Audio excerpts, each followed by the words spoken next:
Hey guys, my name is Thornscale, and I'm here with my next Unreal 5 devlog. This one's going to be a bit different though. We're going to talk a little bit about the project I was stuck on, and what I'm doing to move forward. If you've seen my previous devlog, or joined some of my streams, you already know that I was working on a spider survival game project to learn more about how to use Unreal 5. But if you're new here, let me give you a quick rundown. First of all, I was making the game just as a learning project, not to sell on Steam or anything like that. The plan was to make it quick and then put it up on itch.io for free. The idea was to create a simple single-player survival game where you play as a spider, stuck in a diner, looking for food, fighting off the other inhabitants of the diner, and basically just trying to stay alive. The inspiration for the game was some of the survival games I played way back at the start of this channel. Dinosaur survival games like The Isle, Beast of Bermuda, or Path of Titans, where you play as a dinosaur alongside dozens of other players. The whole goal of those games, whether you're an herbivore or carnivore, is just not to die from starvation or being eaten by someone else.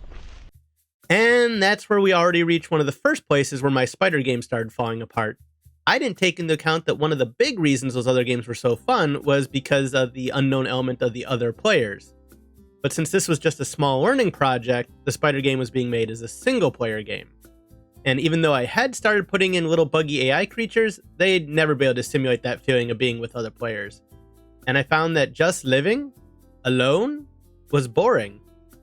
The other problems I encountered were of a more technical nature.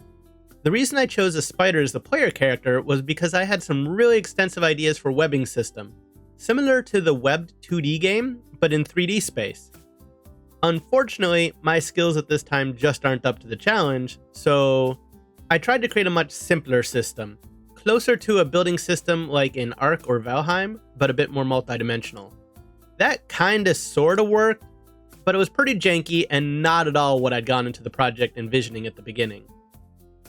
The next janky mechanic was the climbing. Actually, in general I got the climbing to work just fine, if the player had been a humanoid that needed to stay upright.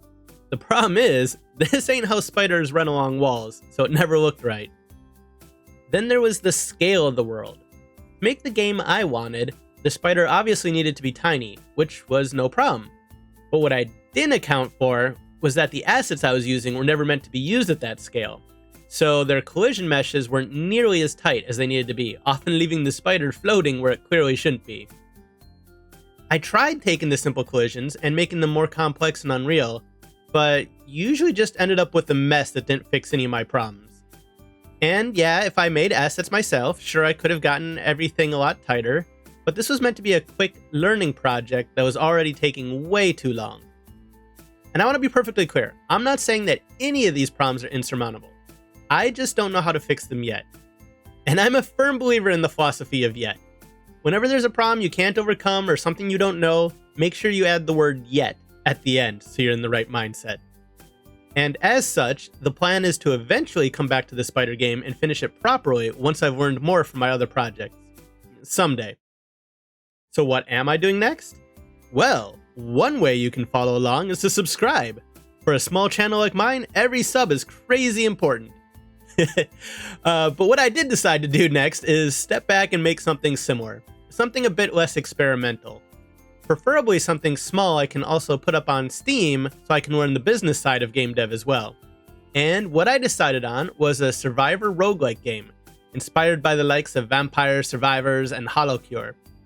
Like those two games, I started off with trying to do 2D, but since it's Unreal, a pseudo 2D 3D mix with 2D characters and a 3D world that would be stylized to look 2D-ish.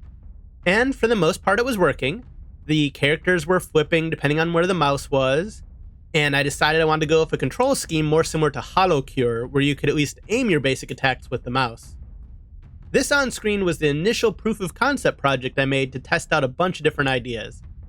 But it wasn't long before two problems popped up. First, Unreal really wasn't liking the 2D and was making it kind of blur when stuff moved too fast, which was annoying. But the bigger problem was, as I was messing around with the crowd AI, I broke it somehow.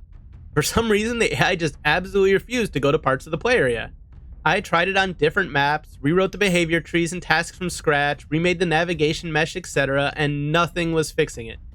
So in the end, I decided, since I wasn't very far along yet, I'd solve both problems at once and started a clean new project using pure 3D.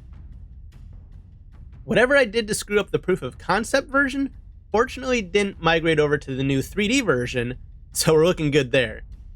And I wanted to start with a basic wireframe of a game. I got a simple basic attack up and running using a Niagara particle effect, and I got the AIs up and running again using the same crowd controller, but not messing around with it too much this time.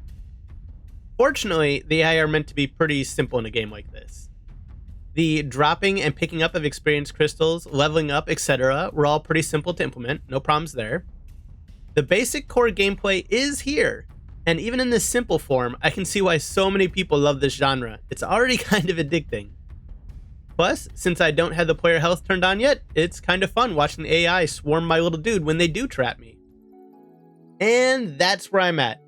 It's a bit of a detour from the original spider-themed destination, but as I'm recording this video, I just got accepted into the Steamworks program, meaning this new game will eventually go up on Steam after it gets all the flavor added to it, hopefully spring of 2024. If you'd like to follow along with the game's progress and watch as I flesh it out, beautify it, and bring this new world to life, you can subscribe below. But the absolute 100% best way to keep up to date is to join our community Discord server. The community Discord is not just for my games either. All indie game devs are welcome to join and share their projects and talk with other aspiring and newbie game devs as well. But yeah, I hope to see you there soon, and until next time, bye-bye.